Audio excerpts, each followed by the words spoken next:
You think this makes common sense? Absolutely.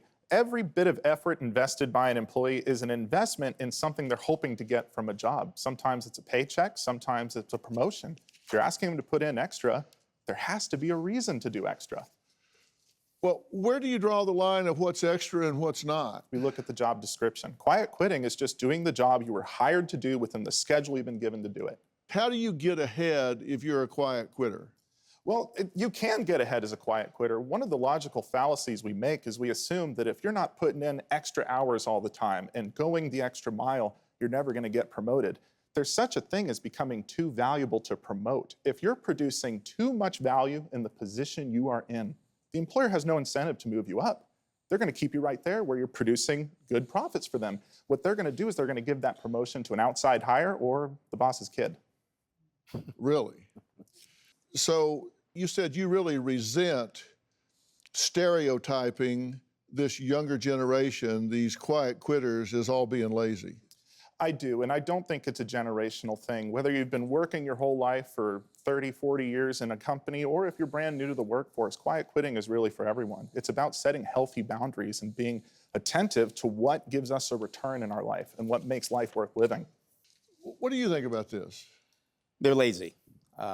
They are. And again, this is a nice way to say you're lazy. Oh, quiet quitting. I think I saw the thing, slackers and so forth.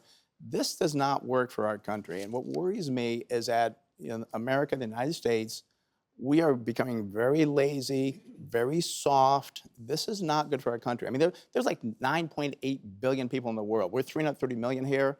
There's a lot of countries around the world that hate the United States. And if we're not producing, if we're not working hard, we're going to be, well, and actually by 2050, China says they're the world power.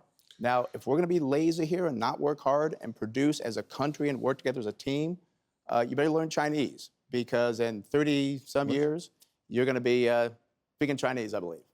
I think Mandarin is the national language there. Thank you. What's your name? Santana Maynard.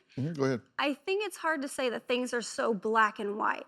I think, yes, there are people that are lazy, but this is such a phenomenon now that I think we should look into it. I was a former teacher, and I feel like I silent quit to pursue my passion right now, which is voiceover. But it's during that time I was a teacher, there was poor leadership, it was low pay, and the kids were great. The kids were awesome, but everyone was stressed out.